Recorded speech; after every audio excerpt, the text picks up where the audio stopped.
Cutters, Degrassi, unpopular opinions. Hey there, Heather, ho there. It's Jeff Cutter. I've been welcoming you to another Degrassi unpopular opinion. And a while ago, about a few weeks ago, I did an unpopular opinion about season 7 having the best season premiere of anyone in Degrassi. Which was strange because I know a lot of people said, what about the first ever episode, Mother and Child Reunion, about Emma being catfish? What about season 2 when Craig was introduced? I get the point! Quit it. Sorry, my phone's yelling at me. I get the point. Anyway, I apologize. But anyhow, so I know season 4 had the big premiere with, Paige is her rape trial getting there. What other season? Season 6 when Sean pops up out of nowhere to snatch Emma from Peter. Or so Peter thinks. Peter psychopath. Season 8 when Emma and friends go to college and, the chef is principal and calls Holly a tasty little number. There were a lot of good season premieres. But I said season 7s because both the A and B plots were huge. The A plot was Darcy's rape and all that. And the B plot was about Lakehurst just after Johnny DeMarco and Drake Lampley had JT hurt or killed. Lakehurst is coming back to school because they suffered a fire. We never get to know what happened about Lakehurst's fire. Like, who was responsible? I don't think they ever talked about it. But anyway, so we got the season premiere thing. What about the best season finale of all time? Yeah, season 1's got Jagged Little Pill about Ashley taking ecstasy. Season 2, When Doves Cry, when Craig ends up, having his father die and he's conflicted with feelings. Definitely not season 4 for the Jane Silent Bob stuff that ruined Caitlin and Joey, and also Craig in a sense. Season 7 when the Emma group gets to graduate and with JT and do a tribute to JT. There were a few other ones. But I know this is an unpopular opinion because, everyone thinks When Doves Cry was one of the best ever. But when you look at it, it's like the last 3 season finales in Degrassi history because, the Degrassi reboot's under pause as of right now, September 16, 2022. The last 3 season finales were the best ones ever. I've said no disrespect to the NG season finales and Degrassi finales from season 10 and 14, but the way the last 3 seasons of Degrassi wrapped up with storylines, man, it was lit. I know some people will roll their eyes at 37-year-old like me trying to speak slang. But here's why I think, I said season 2 of Next Class ended with the volleyball team beating Northern Tech, the victims of the racist poster, then finding out that a bus of boosters that included Tristan and Maya crashed, sending off emotional and physical stars. Season 3's finale about Maya trying to kill herself and thankfully gets saved by Sig and Esme. Although, Tristan's pizza line. And then the final Degrassi episode as of right now. The season 14 finale saw Esme's storyline, Esme and Sig's problems, Maya trying to help out the situation. And, so dealing with her mom not coming to graduation.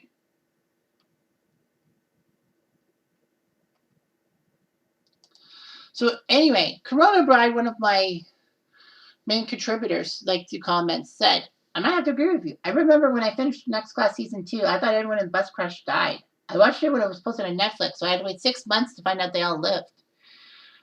It was jaw-dropping. Season 3 finale was great. Season 4 finale. Well, I see your point. I knew the show was ending there. No offense to Frankie's Class, but I was just like, most of the good characters graduated. They didn't introduce a bunch of new characters for this to keep going. And Zoe's speech just felt so conclusive.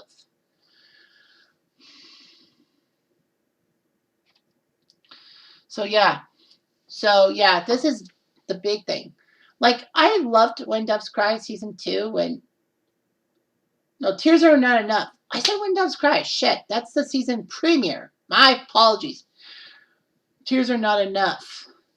Craig dealing with his father's death and all that, his conflicted feelings, and then the luau dance when he wins Luau King to Ashley's Queen. I guess it's a sympathy vote. And then he hallucinates Albert and tries to go after Albert and rips some stuff down. And Raj, in one of his few good points on the show, I guess according to everyone, says that, let Craig work it out, get it out of his system, and Terry helps him out. It would have been nice to see a Terry Craig relationship because it would make so much sense. But no, we didn't. Fuck that. So yeah, so I said no to end season 14, when Drew puts on the prom in lieu of Dallas making a big prom booking boo boo, and Pill was not too happy with Drew's proposal to Becky, even though he got shot down. And then, Pill saying that I have to do that. I have to punish you for the good of the students to show them what will happen if they cross my path. Which kind of, in a sense, was her last major hurrah, because by the time next class came back, Simpson was back in charge, mostly because I guess he didn't have anything to do with Degrassi News, so he was okay with it. And the school board, I think, didn't want Pill to come because Pill was supposed to be a replacement. And I guess because Audra was there to witness the carnage of Drew being punished for his crimes and all that. And she knew that Drew was being punished for his proposal. And Audra's not a big name in the school board, but she's at such a level that she can get her superiors' attention. And that's probably what happened to Pill.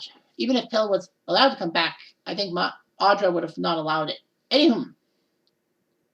So yeah, the last 3 seasons finales were huge. I know it kind of got to the younger crowd and all that because, by the time season 2 happened, I was 32? But yeah, it's like 5 years ago. But yeah, it was huge. Season 1's not so much for the next class, but I think that they really went there in the next class season finales. Season 2 had, the volleyball match. Degrassi, Northern Tech were fighting for the title, I guess. It was for the title.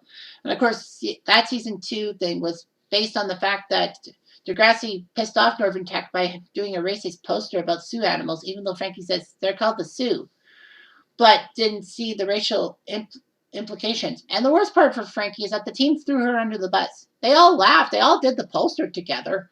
I mean, why did they not get punished? They just threw Frankie under the bus because Frankie was the one that drew the gorillas, and Frankie didn't apologize right away. She tried to make things happen, but no one listened to her. And then, of course, she gets hurt and all that. But a lot of people turn their anger towards Snake because Snake doesn't punish Frankie, saying that Frankie's off the volleyball team, that's good enough. And to me, it's like maybe Snake is trying to avoid Frankie's dad's wrath because, he's the mayor of Toronto and he could hurt Snake in a sense. But anyway, yeah, they did the volleyball thing.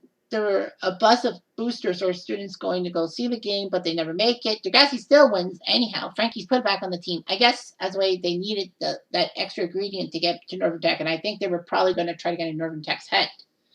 So they win, and then the boosters had that crash, and then for months after that, we were like, what the hell just happened? Is Degrassi going to end like this? But no, we learned that season 3 and 4 was coming to happen with 10 episodes each. It's like, okay, so now we deal with the bus crash. And that's kind of what season 3's finale brought us. Because, Maya got hurt and Tristan was put in a coma and a lot of people cheered because Tristan was a piece of shit. I agree, Tristan was a piece of crap. But I also say Tristan was not the worst character. I still say it's Jay because of how much he was an influence on a lot of characters from season 3 to 7. So yeah, Tristan kind of had more hate. But anyway, yeah, I think Jay is worse. And Tristan didn't goad someone to tell on his best friend. Kind of like what Jay did to Spinner. Trying to get the heat off themselves for the pain and feathers by having Jimmy be the fall guy. I mean, they didn't know Rick had a gun. And I'm not really looking into this. But I saw a Degrassi Reddit post a couple days ago that said, should Hatzelackles have forced Spinner and Jay into Julie? And one person said, not really, because, Spinner and Jay, when they did that, was to get Jimmy in trouble. But they did not think that Rick had a gun to shoot Jimmy. And that's true. I mean, they knew they wanted to get Jimmy in trouble, but they didn't know Rick had a gun. And to me, also, it's like, Hatzelackles sickened me when she said, a boy's in a grave and a boy's in a wheelchair because of your selfish actions. Yeah, Jimmy's in a wheelchair, but you're pinning Rick's death on Spinner? Are you nuts? Rick could have died any other way. She was obstacles. I think she was just trying to play nice with the school board because they were going to destroy her. I didn't like that one bit. Anyway, regardless,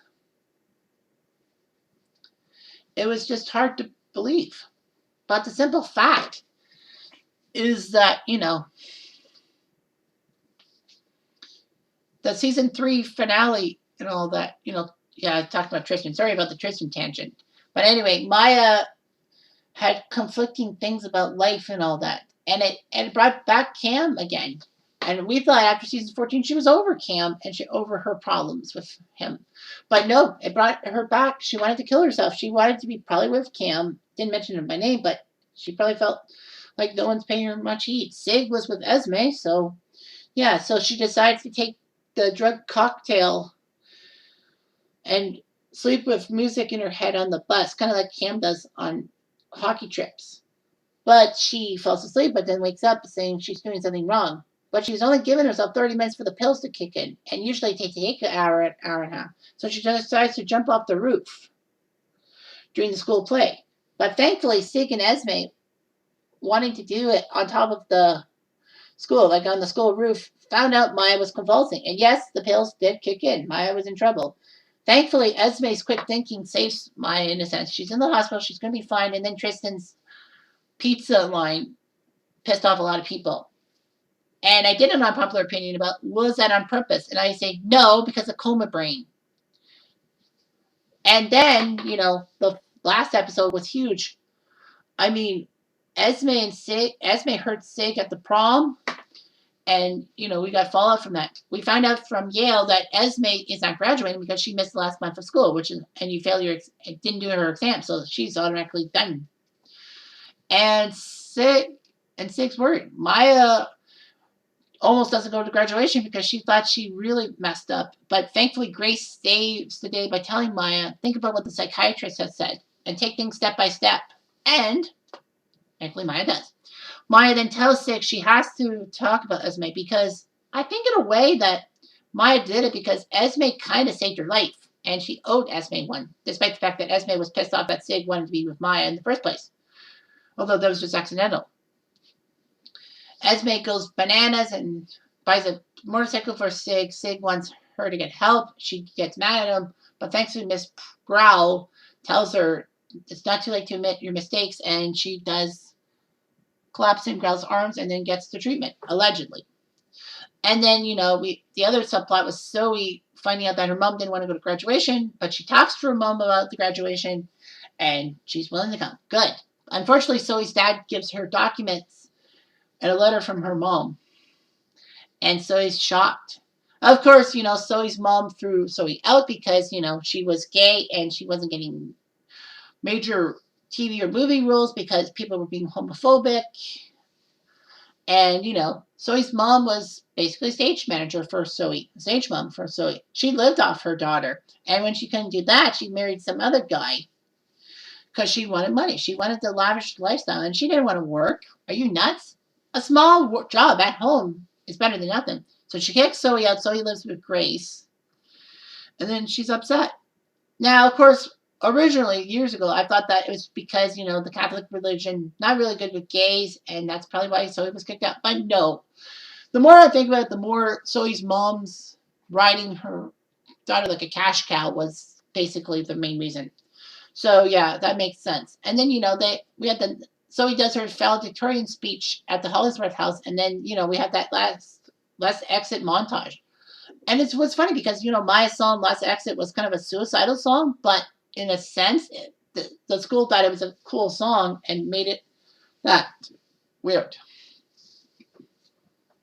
So, yeah, we have the montage, Winston accompanies Miles to Europe. And all that. And then Winston goes with Goldie, becoming the new Degrassi power couple. Shay and Tiny being a power couple, doing stuff together. And someone was in the hospital. I thought it was Esme. But no, it wasn't Esme. It was Grace. She got the lungs because it was cystic fibrosis. Sorry, I stumbled there. And she's now healthy. Yay! And Jonah is there to help her out. I think there's a few other ones. Oh yeah, Rasha and Zoe becoming a power couple, and then Sig and Maya heading off to California. All right. So yeah, I like those season finales. I mean, it tied a lot of things going, and Degrassi writers went there with a lot of stuff, with a bus crash, a suicide attempt, and a trying to understand yourself, like Zoe trying to understand why her mom's being a dick, slash Sig trying to understand why Esme was being bipolar or whatever you want to call it. So yeah, Next Class did that right. Next Class wanted to make you think, and unfortunately, because of the Degrassi reboot not happening, is that the last moments we can see? Is that last exit montage? I hope not, but you never know. Anyway, I'm Jeff Diamond. Thanks for watching.